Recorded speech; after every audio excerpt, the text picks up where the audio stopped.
Hello guys, this is Mehedi Hasan Badal. Welcome to my new blog. আজকের ব্লগে আমরা চলে আসছি কুমিল্লা ময়নামতি জাদুঘরে। আসার পরেই বুঝতে পারলাম বৃষ্টি শুরু হয়ে গেছে, তো এখন আসলে বৃষ্টির মধ্যে ভিজে ভিজেই ভিডিও করতে হচ্ছে। নো ওয়ে, চলেন যাওয়া যায়, বৃষ্টিতে ভিজেই আমরা যাই, দেখি কতটুকু কভার করতে পারি। কুমিল্লা শহর থেকে 14 কিলোমিটার দূরে সালমানপুরে অবস্থিত ময়নামতি জাদুঘর প্রত্নতাত্ত্বিক নিদর্শন সংগ্রহশালা হিসেবে বাংলাদেশের একটি গুরুত্বপূর্ণ স্থান এই ময়নামতি জাদুঘর। কুমিল্লার ঐতিহাসিক নিদর্শনগুলোর মধ্যে ময়নামতি জাদুঘর দেশ বিদেশের পর্যটকদের কাছে আকর্ষণীয় স্থান। এই জাদুঘর এখন শুধু ঐতিহাসিক নিদর্শনগুলো নয়, বরং শিক্ষার্থী, পর্যটক তথা দেশি বিদেশি গবেষকদের কাছেও গুরুত্বপূর্ণ স্থান হিসেবে বিবেচিত হচ্ছে। ময়নামতি জাদুঘর 1966 সালে প্রতিষ্ঠিত হয়।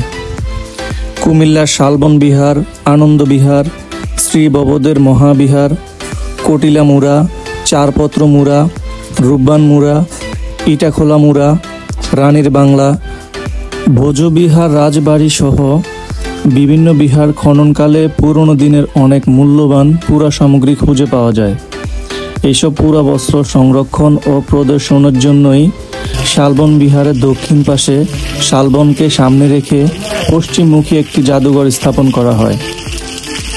জাদুঘরের প্রবেশ পথের বাঁ পাশেই রয়েছে গৌতম বুদ্ধের বিশালাকার একটি ব্রোঞ্জের মূর্তি।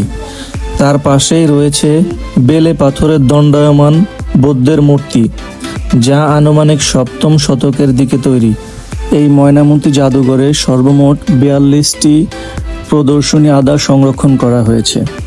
প্রদর্শনী আধারগুলোতে প্রত্নতাত্ত্বিক স্থান খননের উন্মোচিত স্থাপত্য সমৃদ্ধি, ধ্বংসাবশেষের ভূমি নকশা, প্রাচীন মুদ্রা, পোড়ামাটির ফলক, ধাতুলিপি ফলক, মৃন্ময় মুদ্রক মুদ্রিকা, ব্রোঞ্জ মূর্তি, পাথরের মূর্তি, কাঠের মূর্তি, লোহার পেরেক, পাথরের গুটিকা, অলংকারের অংশ, ঘরে ব্যবহৃত মাটির হাঁড়ি পাতিল সহ প্রাচীনকালে ব্যবহৃত প্রয়োজনপত্র সংরক্ষিত রয়েছে। সো এভরিওয়ান, আপনারা যারা এখনও ময়নামতি জাদুঘরে যাননি, স্বল্প খরচের মধ্যে বাংলাদেশের ঐতিহাসিক প্রত্নতাত্ত্বিক স্থানগুলোর মধ্যে অন্যতম একটি কুমিল্লার ময়নামতি জাদুঘর থেকে ঘুরে আসতে পারেন। আশা করি আপনাদের অনেক ভালো লাগবে আর নতুন এক্সপিরিয়েন্স নিতে পারবেন ময়নামতি জাদুঘর থেকে, কারণ এখানে প্রাচীন যুগের অনেক হস্তলিপি এবং মুদ্রক মুদ্রিকা সংরক্ষণ করা আছে। সো দেরি না করে আজই চলে আসুন কুমিল্লার ময়নামতি জাদুঘরে।